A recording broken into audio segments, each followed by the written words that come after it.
So I have a game for you. This or that.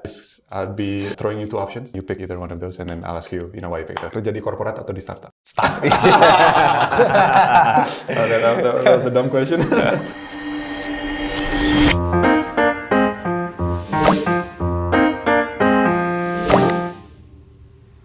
Hello, everybody. It's very nice to be here with all of you today. Today, we are joined with two very special guests, Mas Nathan and also Mas Piot dari Nafas Indonesia. They're the founders of Nafas. Mas Piot and Mas Nathan, how are you doing today? Very good. Thanks for having us today. Yeah, it's very nice to have you. Thank you for taking the time to be here. So I'd definitely like to start off today with just a brief introduction of you two. And definitely how you guys ended up meeting, how you guys ended up starting your careers in air quality and air pollution as well. Jadi mungkin mulai sedikit mungkin dari Mas Nathan atau Mas Piot, silakan. Mungkin kira-kira can you tell us about your background, Mas Nathan, Mas Piot? Kira-kira gimana sih mungkin dari awal? I mean you guys have very interesting backgrounds. I think Mas Piot, you're Polish. You were born in Jakarta, bayi bule pertama di RSPI ya Mas ya kalau nggak salah ya. And also Mas Nathan, your mother is Mexican if I'm not mistaken, right? Yes. And your father is Indonesian. Yeah. But you grew up in Canada. Or you spent a long time in Canada? I spent a lot of time in Canada, tapi lahir di Jakarta sampai SMP. Terus di sana sekitar close to 10 years, terus balik lagi ke sini. It's very interesting to hear. So, very, very diverse backgrounds. So, definitely like to hear from the both of you. How did you end up here today? So, I think the journey towards air quality, or at least how I started off my career initially, I was actually wanted to become an architect, but that didn't happen. Ended up studying economics and then tried working at a bank, which didn't last very long. And came back to Indonesia because, wanted to learn about entrepreneurship, working in a business environment. Dan memang kebetulan banyak teman-teman dari generasi aku yang pada balik semua, habis kuliah di luar, pada balik lagi, dan karena memang tergiur sama opportunity yang ada di Indonesia, tepatnya di ibu kota. So I started off working in my family business. We're in the manufacturing space, so learned a lot about basically manufacturing, specifically apparel manufacturing, so garments. Spent a lot of time in China where we did a lot of business in, and manufacturing was a very interesting sort of start because it taught me basically how to build physical products. So when I started my first company, Zulu, we make these smart motorcycle helmets. Jadi basically helm yang ada integrasi Bluetooth-nya dan lain-lainnya. Dan itu kita basically partly the electronics was made in China, and that was my first foray into electronics manufacturing. Dan dari situ interesting enough tuh, karena sering berpergian ke Cina dan ngelihat langsung di sana tuh bagaimana polusi udara di kota-kota Cina tuh yang parah banget, ya kan. Dan ini bisa dikatakan tuh sekitar tahun first time I started going there around 2012 was considered peak air pollution in China. But what was interesting was that nggak banyak yang tahu tentang masalah itu. Jadi dari segi publik tuh masih cukup kalem lah, masih nggak ada yang tahu bahwa polusi udara itu sangat-sangat parah dan dampak ke kesehatannya juga sangat-sangat parah. Dan that suddenly changed overnight. A documentary came out called Under the Dome that was made by a Chinese journalist whose daughter was born with a lung defect. Jadi dari situ dia menciptakan satu dokumenter ini yang very emotionally charged, and I think that really sort of won the hearts and minds of the Chinese population, especially the urban population yang mereka yang terpapar, dan it started become just a very viral topic, right? And then suddenly overnight everybody started to wanting to know more, wanting to understand more, why is air pollution so bad, ya kan? Dan of course kritisismenya terhadap pemerintah, kok bisa membiarkan udara ini bisa separah ini dan rakyatnya sendiri tuh yang menderita gitu kan. Dan itu perlahan-lahan akhirnya menjadi dorongan untuk pemerintah Cina untuk mengambil aksi, dan that kicked off the the sort of like renewable renaissance period, which, you know, if you measure the impact today, it's amazing how much they've done. And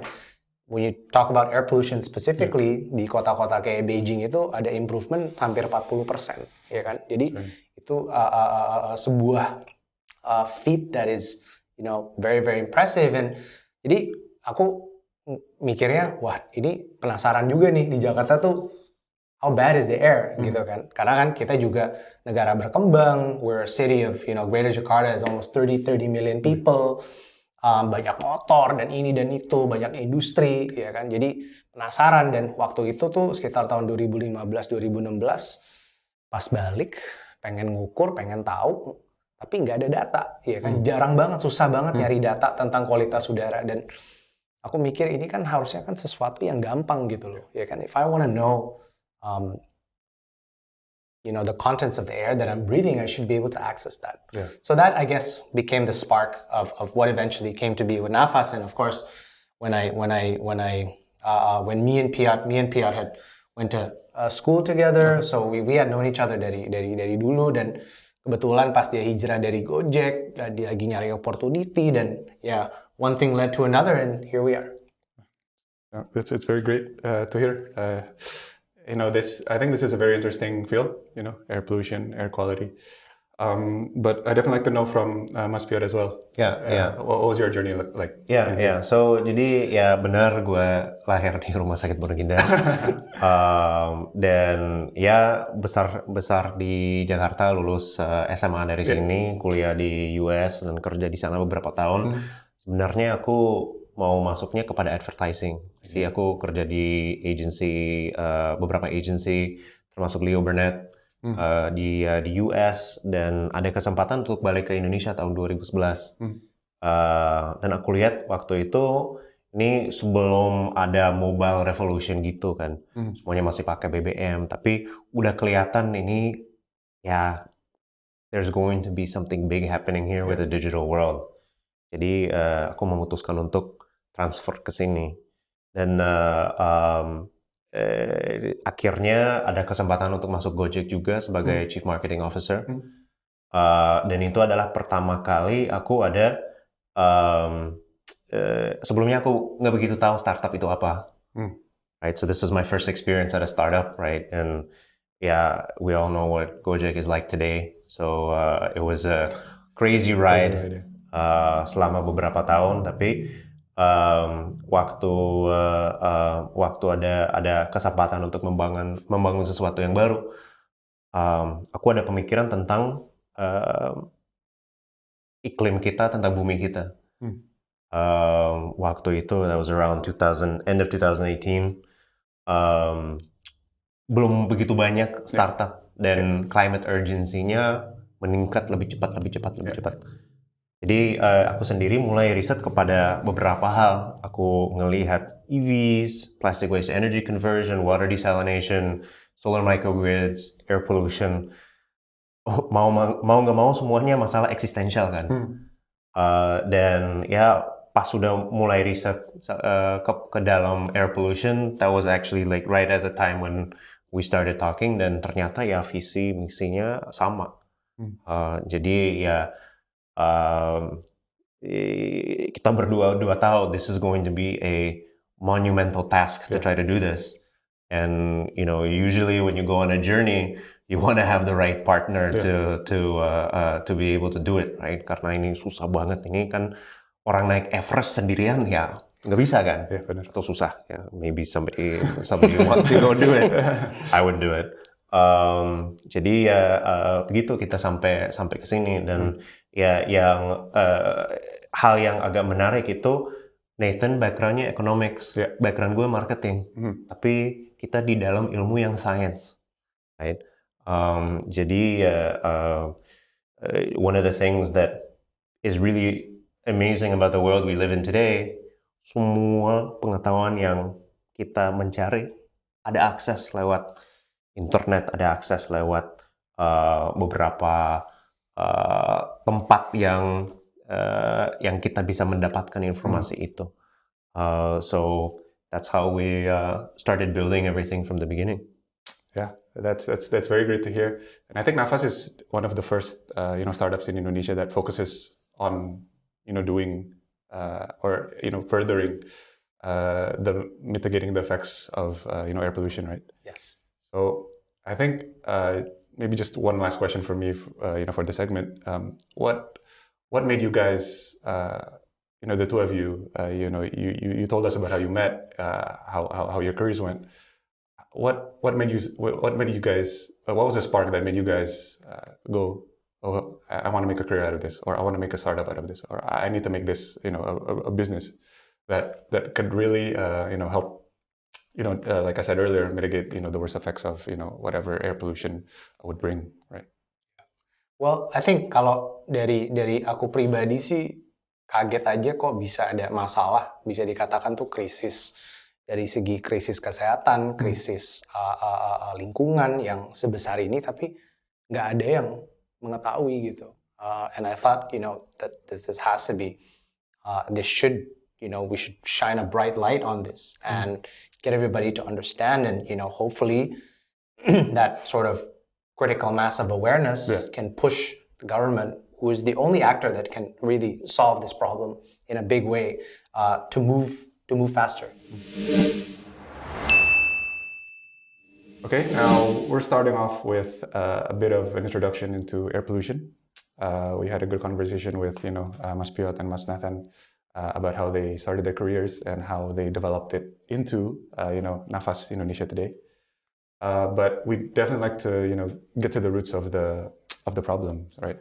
So I definitely like to structure what we're about to talk about into four. So first, I definitely like to ask you about what is air pollution, at the surface. What is it?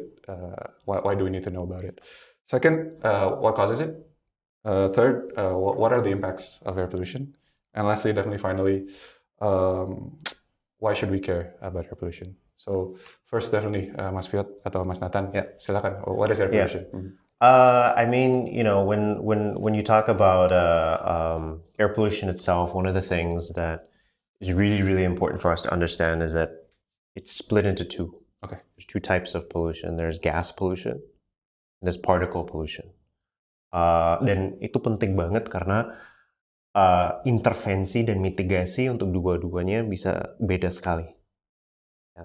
Jadi dari sisi gas pollution ada yang common ya.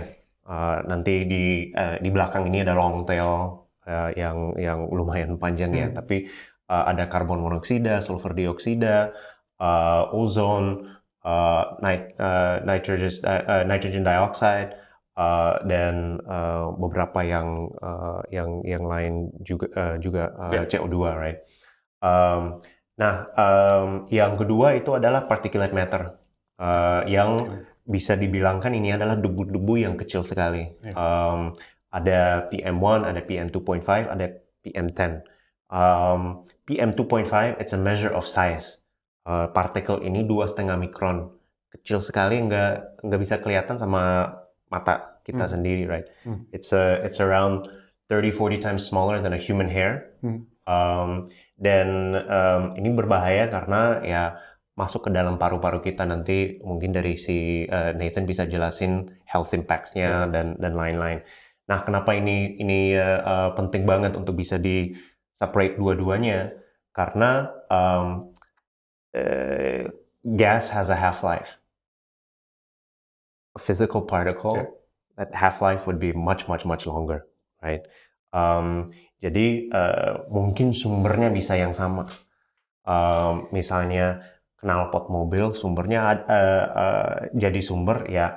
Kita ada sulfur dioksida yang keluar dari situ, ada karbon monoksida yang keluar dari situ, tapi ada particulate matter juga, right?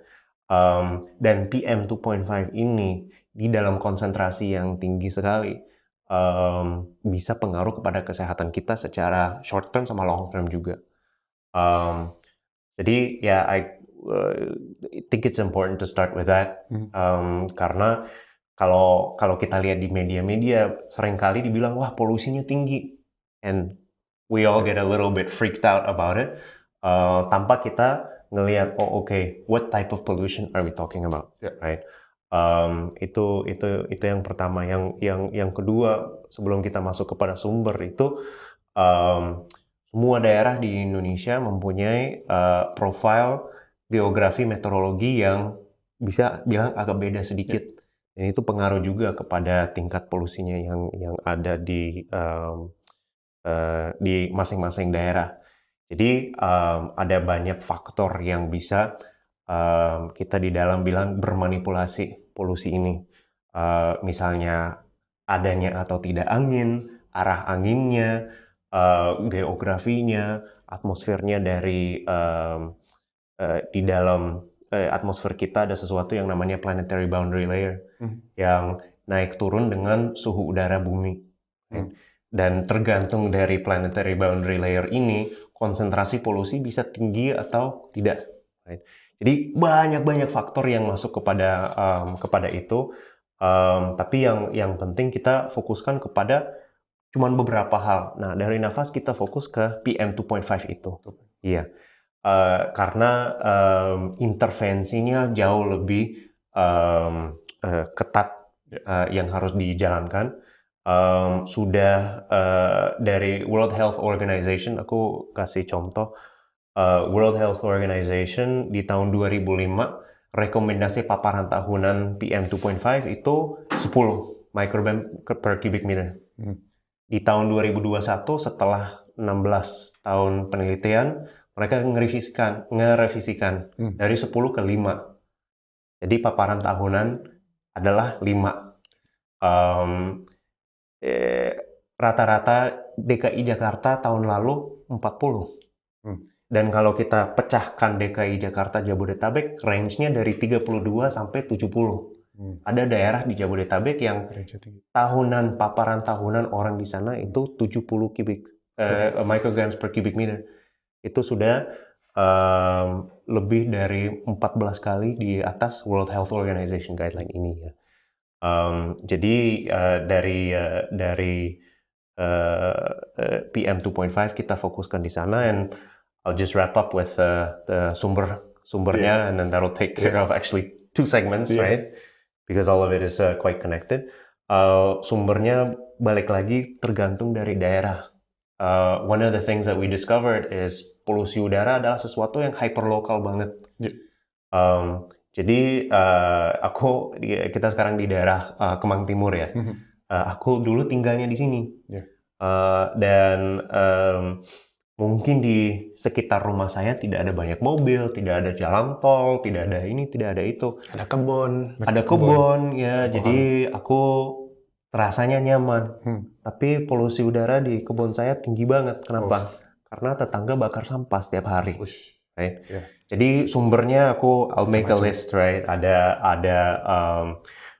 pabrik, ada mobil, ada truk, transport, ada logistik, ada industri besar, industri kecil, ada PLTU, ada pabrik semen, ada pembakaran sampah di TPU kan, dan ada juga satpam yang sapu-sapu di jalan bakar juga, right? Itu jadi sumber untuk kita semua, right? So dari sumbernya sendiri ini adalah sesuatu yang hyperlokal.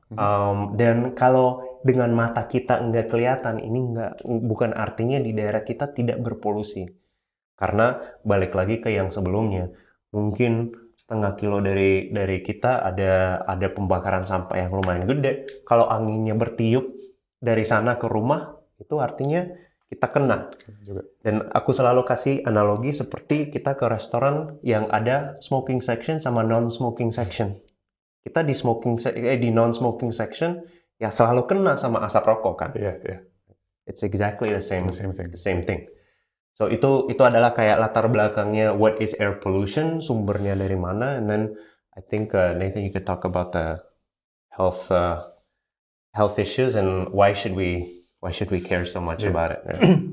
Jadi polusi udara itu mungkin aku sedikit tentang kenapa ini hal yang sangat penting dan kenapa ini mungkin hal yang kadang-kadang terlupakan, ya kan? Jadi manusia itu kita bisa survive tanpa makan itu cukup lama ya, bisa mungkin seminggu 2 minggu. Kita nggak bahkan bisa lebih, ya kan? Atau kita kalau Aku sehari aja tanpa makan. Sama mas, sama aku juga udah kelaparan. Terus kalau kita nggak minum, itu mungkin juga 48 jam atau sedikit lebih dari 48 jam itu kita juga nggak akan bisa survive, ya kan? Udara itu paling mentok 2 menit, ya kan? Jadi kita tuh lupa, kita tuh menghirup udara itu dari pertama kita lahir sampai kita meninggal. Sehari itu kita bisa menarik sampai 26.000 nafas, ya kan? Jadi bayangin aja kalau setiap nafas yang kita hirup itu udaranya tercemar, ya kan? Pasti akan ada efek kumulatif. Betul. Dan efek kumulatif itu kalau kita lihat 1 tahun, 5 tahun, 20 tahun, pasti akan luar biasa. Dan ini mungkin kenapa aku mulai dari sana, karena kita tuh harus lebih sadar bahwa udara itu adalah sesuatu yang sangat esensial untuk kehidupan kita, ya kan? Dan sama seperti kita minum air bersih, sama seperti kita makan makanan yang sudah dimasak dan bersih dan seterusnya, udara pun juga harus kita pikirkan, ya kan? Jadi dari situ kita masuk ke bagaimana kita, jadi ada 2 persepsi, ya kan? Yang pertama adalah tentang lingkungan. Jelas polusi udara itu adalah efek dari, bisa dikatakan ya, man-made sources, global warming, and it's a way of basically measuring the health cost of the environment, ya kan? Yang lebih pentingnya lagi adalah dampak ke kesehatan manusia, kesehatan masyarakat, dan ke kesehatan individu. Dan ini sebetulnya yang lebih mengkhawatirkan, karena pas pertama kita mulai mempelajari topik ini, dan full disclosure, we're not scientists. We have read hundreds and hundreds of papers, and we try to speak as many experts and build a objective opinion.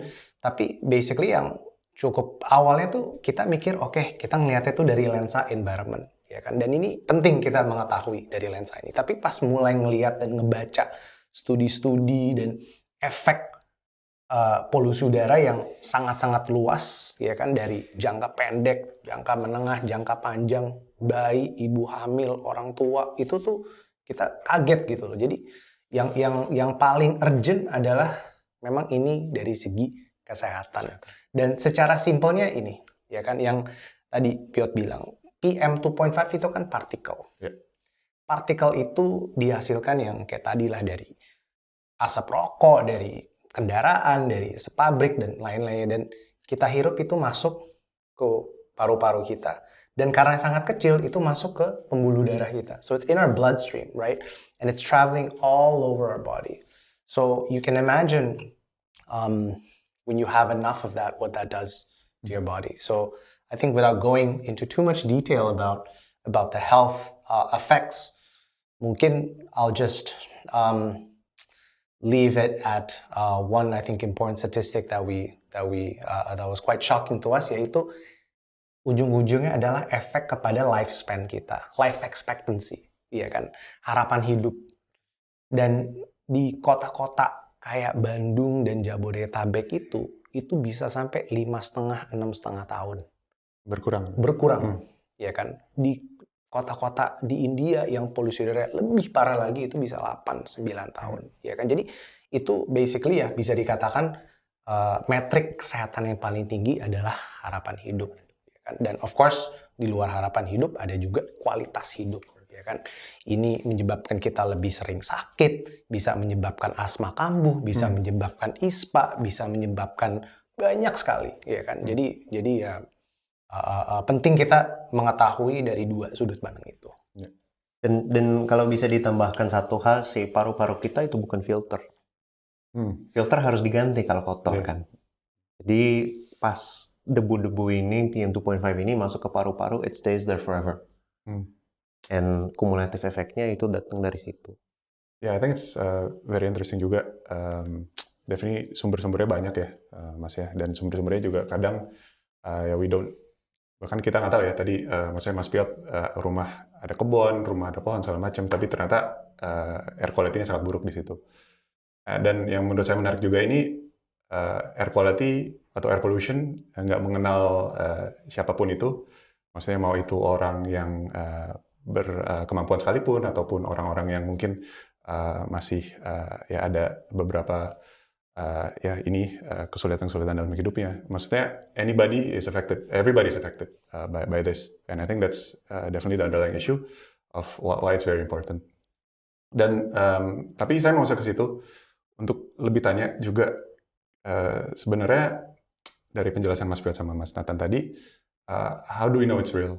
Ya kan ini tidak kasat mata kan, kita tidak bisa lihat, oh ini air pollution. Oke, mungkin kita lihat ada orang bakar sampah, tapi tadi mungkin misalnya di rumah Mas Piot gitu, kita kan nggak kelihatan, maksudnya di kebun ternyata kualitas udaranya buruk sekalipun gitu. Jadi mungkin itu, dan juga kenapa atau mengapa sebenarnya orang-orang yang mungkin mereka masih ada kepentingan-kepentingan lain dalam hidupnya, maksudnya mereka misalkan memprioritaskan hidupnya ya, they work to find food, they work to survive, but they don't have time to think about all these effects, kayak untuk misalnya climate change, membakar fossil fuels dan segala macam. Kenapa sih orang-orang seperti itu mungkin harus peduli gitu, Nathan, Mas Piot gitu, kira-kira? Itu the second part of the question is extremely difficult, right? Yeah. Karena di dalam situasi itu ya your needs are very very different, right? So it is. Yeah, it's difficult. Unfortunately, the people who suffer most from climate change are the people who have the least resources available to do And anything. they're the least responsible for it as well. And the least responsible for the it climate too, change, yeah. right? Jadi harapan kita itu adalah for the people who do have an opportunity to make change and drive change, for them to be able to learn, and for them to be able to, just like di Cina di kemarin, mendorong masalah ini menjadi sesuatu yang penting enough untuk dilihat oleh pemerintah sebagai masalah yang kita harus menangani untuk masyarakat di seluruh Indonesia. Karena ini bukan cuma masalah di Jakarta, ini masalah di Bandung, ini masalah di Semarang, masalah di Jogja, masalah di Surabaya, masalah di Malang. Itu sudah pasang sensor di masing-masing kota, dan datanya sama, polusinya ada di mana-mana, dan di mana-mana bisa setinggi Jakarta, yang cuman Jakarta yang di hore-horein ya, yang pas polusi udaranya tinggi. Jadi dengan adanya Nafas, salah satu harapan kita itu adalah kita ambil attention-nya bukan gimana konteksnya Jakarta adalah kota terparah di dunia, tapi gimana kita lihat polusi udara di semua kota yang ada di Indonesia, dan kita mulai menangani masalah di sini. Dan ini bajunya Mas Nathan ya ini? Iya. Kota-kota nama sih. Iya, betul nih. Numpang promosi. Iya. Yeah. So definitely very interesting. Thank you, Mas Piot.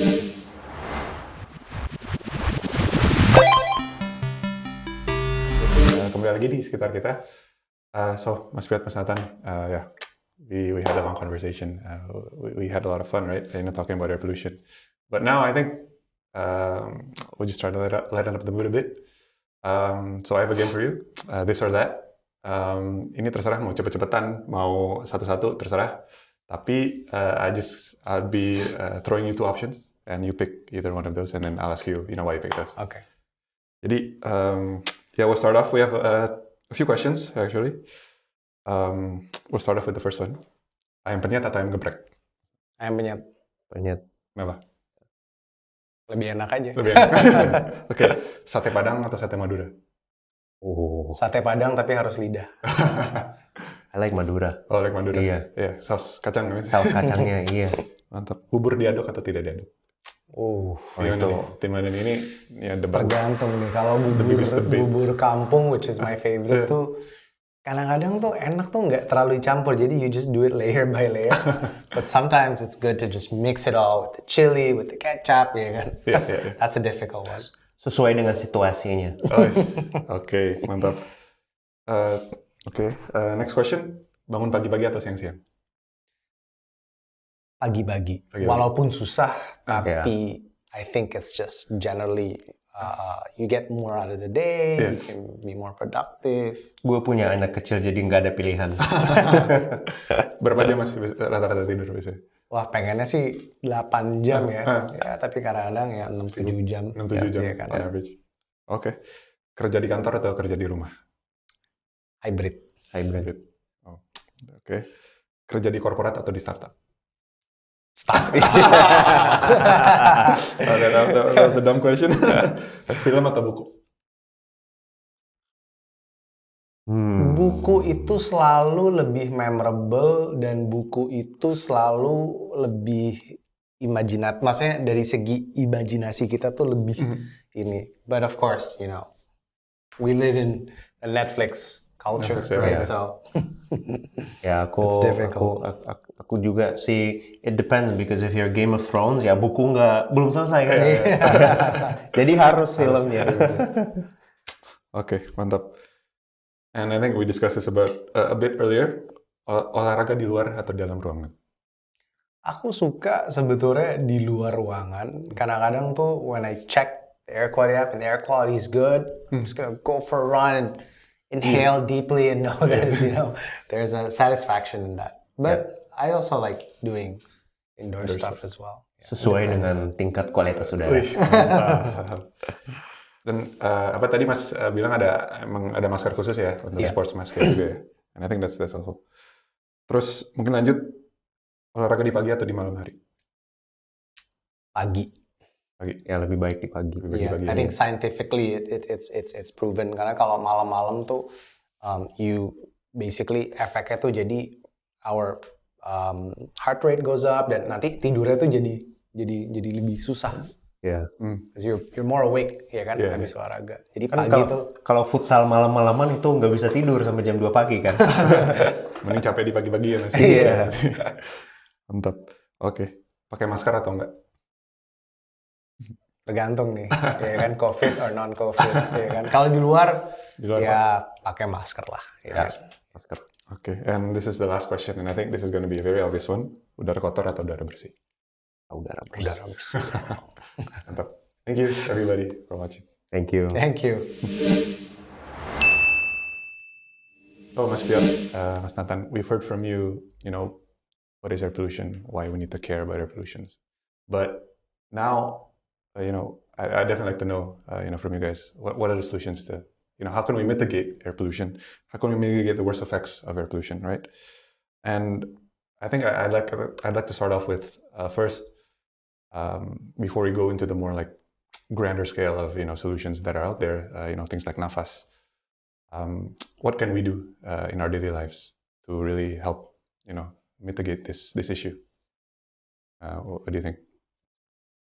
So from a daily life perspective, there's actually a few things that we can do sih.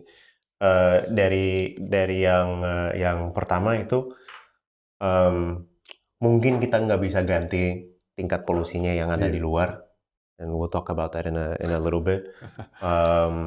Tapi yang kita punya itu pilihan, right? Misalnya dengan adanya data seperti Nafas, kita bangun pagi, buka aplikasi ngelihat di luar ternyata polusinya tinggi banget. Jadi kita ada pilihan, oke, mau olahraga atau enggak, olahraganya berapa menit atau tidak ada sama sekali, atau pakai masker yang sekarang udah bisa beli masker yang ya khusus untuk berolahraga dengan filter yang bisa diganti dan lain-lain. Apakah kita mau begitu? Apakah kita mau berolahraga di dalam ruangan yang sudah kualitas udaranya dijaga, right? And the same thing, kita kedepannya ada pilihan, where do we go, what do we do, right? So dari secara these everyday things, that's one of the biggest things that we can do in the short term, right? In the longer term, what we can do is get our voices heard, right? We're all connected, we're all online, we're on, you know, Twitter, we're on Instagram, maybe not so much on Facebook anymore. Everyone's on TikTok now, right? And make our voices heard. This is what happened in the UK, 1958, when London Spa was in a few years before that, tapi 1958 Clean Air Act-nya UK put in. Why? Because of the London smog and because people wanted something done. US 1970 Clean Air Act was done because people wanted to get it done, and in China same, it got done because the people wanted it, right? Jadi untuk anak muda mungkin kita nggak semuda anak muda sekarang ya. Tapi untuk anak muda yang ada ya, ini adalah topik yang penting untuk kita semua. Apalagi 2 tahun lagi ada pemilu. Yeah. Right? Jadi kalau dari sisi SRI, dari sisi mahasiswa di masing-masing universitas, dari sisi Nafas, dari secara kolektif society kita mendorong masalah ini sampai bisa di debat presiden ada satu pertanyaan tentang kualitas udara, wah itu nggak pernah terjadi sebelumnya. Dan itu adalah the first step of something like this happening, right? Yeah. Jadi peran publik ini tuh besar banget, ya kan? Dan ini kayak Pio tadi bilang tuh, kita lihat tuh di negara-negara lain, dorongan dari publik itu efeknya luar biasa sekali. Kita bisa mengakselerasi tindakan dari pemerintah, ya kan? Dan when we live in a society like Indonesia and you have, the less fortunate members of society, they have a lesser voice than the youth than us, ya kan? So it's really, I think, up to us. We have the responsibility to raise this topic and make sure it gets the attention it deserves. And once a topic becomes popular enough, then it will incentivize the politicians to, ya kan, mereka mulai, mikirin, nah ini harus mulai dipikirin nih gimana, ya kan? Jadi role publik itu tuh kita bisa mengakselerasi. Nah, jadi balik lagi tuh apa yang bisa kita lakukan ya, dengan aplikasi Nafas tuh kita melihat data itu tuh memberikan kita pilihan, ya kan? Yang tadinya tuh aku biasa kadang-kadang suka buka jendela pagi, ternyata sore tuh lebih cocok nih, ya kan? Jadi ganti, ya kan? Polanya kalau mau buka jendela dan udah dari luar masuk, mendingan sore aja, ya kan? Dan kadang-kadang kalau mau lari pagi ngeliat dulu nih di app, kita menyajikan data di mana kita bisa memberitahu rekomendasi beraktivitas di luar itu berapa lama. Bukannya kita bilang jangan beraktivitas. Aku hobi banget olahraga dan beraktivitas. Jadi, tapi kita harus pinter aja, ya kan? Dan yang paling besar yang bisa kita lakukan adalah mengurangi exposure harian kita. Dan we spend most of our time indoors, ya kan? Mungkin 90% dari waktu yang kita spend itu adalah di dalam ruangan, ya kan, mau itu di rumah atau di kantor, dan banyak yang sering orang lupa, yang kita nggak mengetahui itu bahwa polusi udara di dalam itu hampir sama parahnya dengan di luar. Jadi bayangin aja, lagi kita tidur, lagi kita makan, lagi kita kerja, itu tuh kita menghirup udara yang rata-rata nggak bersih, ya kan. Jadi kita di Nafas kita partner sama another local engineering company, namanya Aria, dan kita bekerja sama untuk menggabungkan teknologi kita create ekosistem, dan kita mendesain dan memproduksi barang-barang seperti ini. Jadi ini adalah indoor air quality monitor. Jadi alat ini bisa mengukur apa sih yang ada di udara yang kita hirup dan memberikan kita basically reading bahwa ini apa nih, sehat, tidak sehat, menengah, ya kan? Dan ini juga terhubung dengan ekosistem Nafas dan terhubung dengan filtrasi udara juga. Jadi kita melihatnya itu membangun ekosistem dan kita membanggakan produk yang buatan dalam negeri, dan basically kita create ini untuk memudahkan kita semua yang hidup di perkotaan. Coba kita cek ya, ini sekarang 42. Ini coba deh buka yang aplikasi Nafas. Coba lihat di luar berapa? 35. Wah, ini malah lebih parah di dalam sini. Ini kamarnya tutup kan? Ketutup. Jadi polusi udara di dalam sini ya lebih tinggi daripada di luar sekarang. Jadi sayangnya ya kalau tinggal di kota Jakarta ya kita harus filtrasi udara. Sama kayak kita tinggal di Jakarta nggak bisa kita minum air keran kayak di luar negeri, ya kan? Kita harus saring atau kita beli bottled water. So I think these are just some of the realities of living in Jakarta. And what we try to do adalah, of course, not everybody can afford purifiers, ya kan? But I think it should be, at least, let's say, seseorang yang kerja di kantor atau di ruangan indoor lainnya, mungkin menjadi tanggung jawab for the company to provide at least 8 hours a day where they work, they can breathe clean air. Bayangin aja kalau 8 jam kita menghirup udara bersih, itu sepertiga loh. Itu efeknya 33%, itu cukup besar. Ya kan? Jadi kantor nafas nih isinya air purifier semua. Harus dong. Berapa Mas di kantor nafas air quality? Kalau kita maintain tuh selalu di bawah 10 sih. Di bawah 10. Di bawah 10. Sangat baik ya itu. Iya. Wow. Iya. Mendingan ini kita pakai skala US EPA 0 ke 12 itu adalah good, right? Warna hijau. Jadi intinya kalau selalu warna hijau, that's what you wanna keep. Right? So sampai 12. Di kantornya ya di bawah 10. Yeah, definitely Mas. And I think dari beberapa companies juga, I think they're getting the awareness, maksudnya aware tentang air pollution. Bahkan kemarin sempat main lihat mobil juga gitu kan. And I think in one of the newer cars, there's a built-in air purifier. Yes. And PM 2.5 filtration. Yeah, right? This is so unique. There's air purifier in like the center console right here. And I thought, wow, okay. So yeah, even things that we don't think about, right, in our day-to-day lives, everywhere we go, it follows us, right, even indoors. I definitely like to go back to your first point earlier tentang gimana kita menyuarakan pendapat kita ya, gimana kita how do we push the people who are in charge, to make the correct decisions. And I think you guys are also involved in a community called Bicara Udara. Yes. Mas Piot and Mas Nathan. Do you think you could tell us a bit more about what the community does? Jadi komunitas Bicara Udara itu salah satu fokusnya itu gimana raise awareness tentang masalah ini. Right, jadi kita ada beberapa event yang dijalankan, ada interview dengan expert, ada a lot of online activities yang membangun ruang baru untuk mempelajari masalah ini. Dan itu adalah salah satu hal yang penting banget karena sampai sekarang we've discovered today that topiknya bisa bilang agak kompleks ya. There's a lot of different moving parts. Jadi dengan ada Bicara Udara kita benar-benar bisa ada satu jalur masuk kepada topik ini yang lumayan lengkap banget. Kalau teman-teman masuk ke Instagram @bicaraudara bisa lihat banyak ilmu yang menarik sekali tentang masalah ini dan banyak kesempatan juga untuk berpartisipasi. Jadi ini adalah sesuatu yang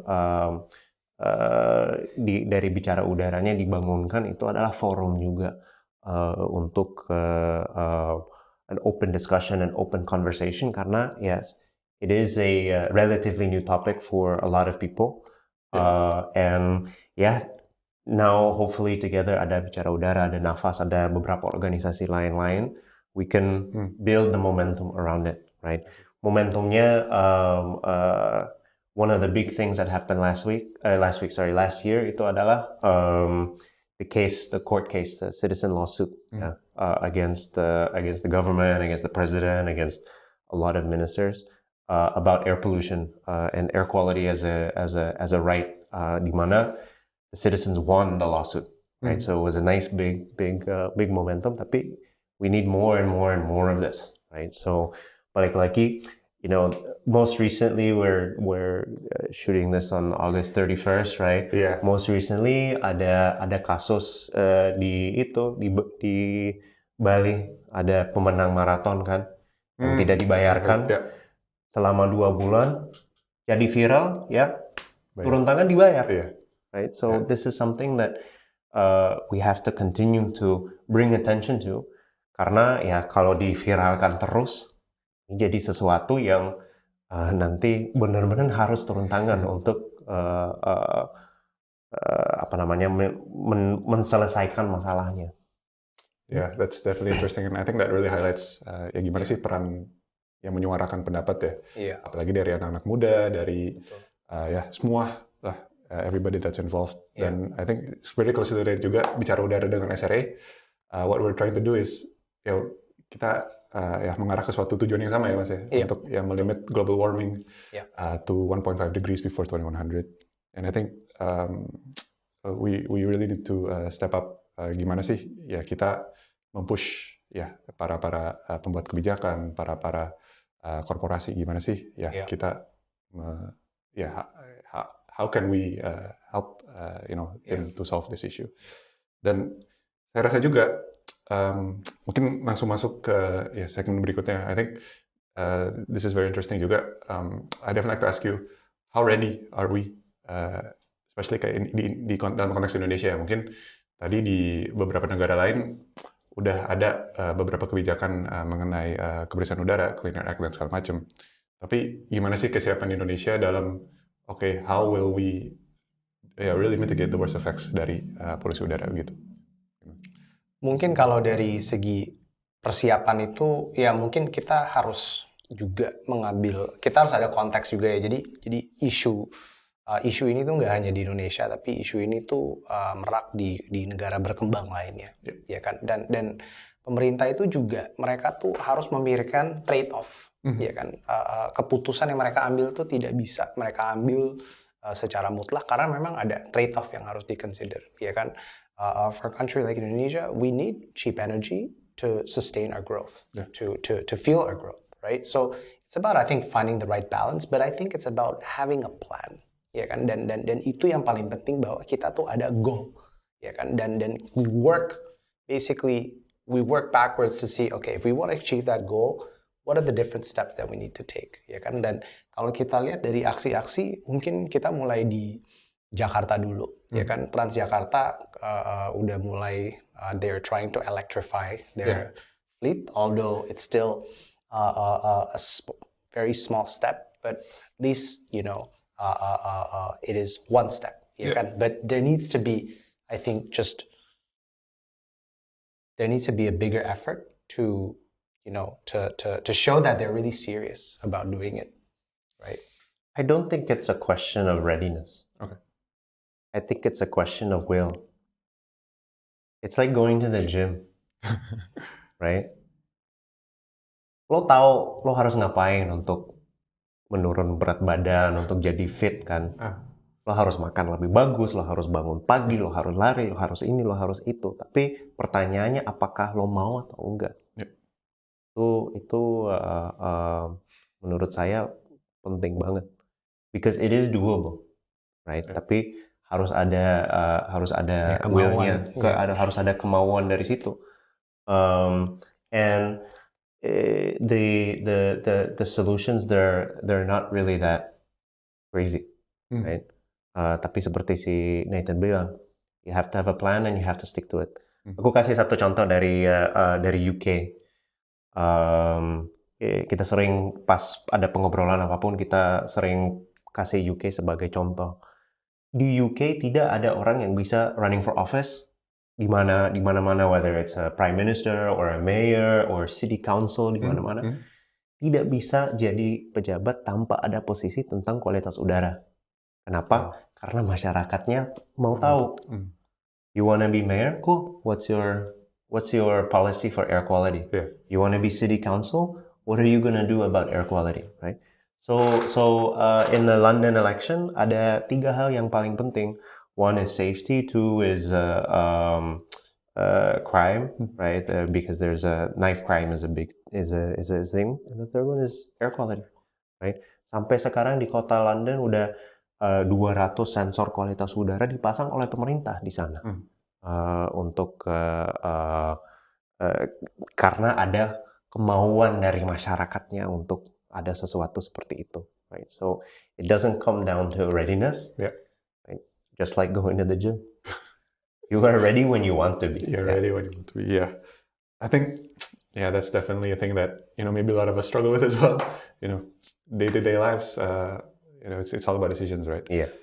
And I think it's very telling And very interesting as well that this issue, climate change, global warming, it's an issue that requires everybody, right?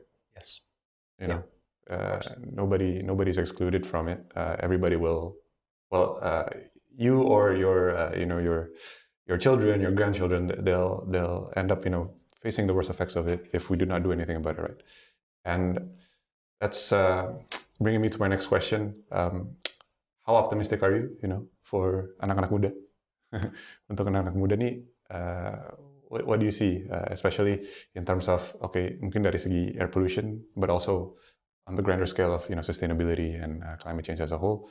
How optimistic are you for anak-anak muda di Indonesia gitu?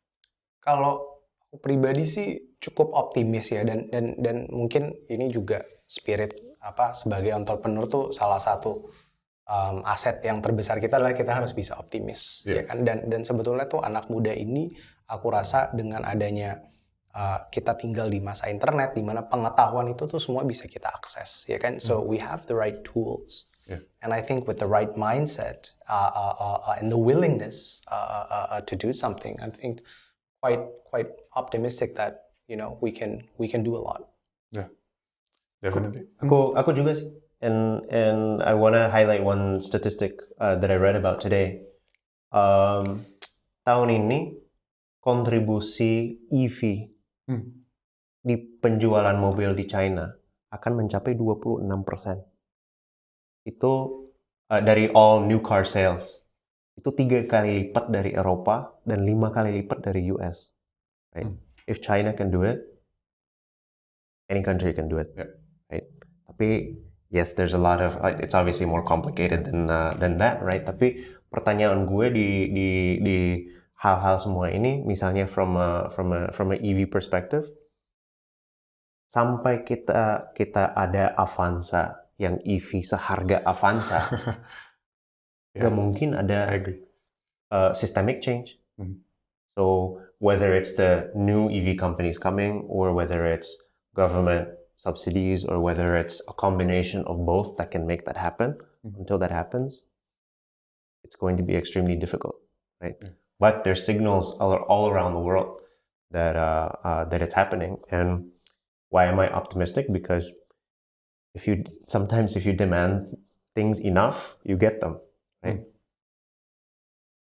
Yeah, I think that's definitely interesting. And I'd definitely enjoy seeing one day a Jakarta or in Indonesia filled with electric cars.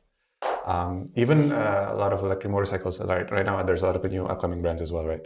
That are doing that. But I think without going too much into rabbit hole of EVs and talking about EVs, where is their electricity from? Where's their energy from? They may also be from fossil fuels as well, right? But without going too deep into that, I definitely like to ask you, what more do we need to do? So in terms of, we're trying our best to shift toward these, lower carbon solutions. We're doing our best to really get our voices out there. Tapi mungkin apa sih? Mungkin gapnya sekarang, apakah hanya waktu kah? Is this just like a ticking time bomb that will end up blowing up? Or are there other things that we can explore? One of the things that I've talked about before is that if we take a look at any component of our lifestyle, which is negative towards the environment, the solution or the alternative has to have an equal or better user experience, or be cheaper. And that's extremely difficult to get to. Yeah. Right. So taking EV aside, I'll use waste management as an example, right? Kenapa orang di kampung-kampung bakar sampah? Karena belum ada sistem untuk mengambil semuanya, dan kalau ada sistem siapa yang bayar? Right? So that's something that really needs to be considered as well from a user experience perspective. How can my user experience of doing my day-to-day things, maybe it's not EVs, maybe it's public transport. How can I get from Kemang to Kelapa Gading faster and better than my own private car? Right? we don't have that answer today. Maybe in the future we will. Right? Gitu. What do you think? Exactly. So I think, it also starts with, just being a champion in your community, starting just doing small things, small scale. Yeah, kan? Yeah. Then I think that's a first step. And I think when you look at that cumulatively, that can, really, really create a much bigger impact. Yeah, definitely that's interesting. And I think this conversation has been a very great one in terms of us understanding air pollution, what it is, why we need to care, and what we can do. Mungkin ini sebagai pertanyaan terakhir, Mas Piot, Mas Nathan, do you have any messages khususnya untuk anak-anak muda? Mungkin you can look into the camera, you can tell them, okay guys, this is what you need to do, this is what you can do. Do you have any last messages that, okay anak-anak muda, okay we can start, or we can really menggerakkan masa yang besar untuk gimana sih kita memfurther agenda untuk menurunkan atau memperbaiki kualitas udara dan of course menurunkan dampak dari climate change dan global warming. Kira-kira. Silakan mungkin Mas Nathan atau Mas Piot. Mungkin kalau dari aku adalah practicing long-term thinking, and I think humans we're just extremely terrible at long-term thinking, right? It's like we're terrible at saving money. So I think we need to understand that we have to think as far as the survival of the human race, right? We have to think about our long-term health. We need to think about what kind of world do we want our children to live in. So practicing long-term thinking to really, really sort of understand what are the long-term consequences of the actions we are doing today. Yeah. And I think that's just a good framework to start with. For dari gue kayak dengan adanya data, what gets measured gets managed. Yeah. Right? Kita mengukur berat badannya, we can measure it, and over time we can manage it. Kita mengukur kalori pas makanan, we can manage that. Same thing dengan kualitas udara. Dengan adanya data di daerah rumah kita, yang kita bisa kasih bukti kepada orang lain, masalahnya ada di rumah kita, bukan di sana. Bukan kita di kemana masalahnya Kelapa Gading, tapi masalahnya di sini. Dan dengan ada datanya di dalam ruangan kita, kita bisa memulai mendorong change yang kecil, right? dari lingkungan kita. Jadi itu adalah sesuatu yang penting banget karena dari kualitas udaranya, unfortunately not to be the party pooper, tapi it's gonna get worse. And kalau tidak ada suaranya, kalau tidak ada datanya, kalau tidak ada buktinya, how can we drive change? Yeah. Right. So, gitu. Thank you, Mas Piot, Mas Nathan. I'm Rauf. This has been Sekitar Kita.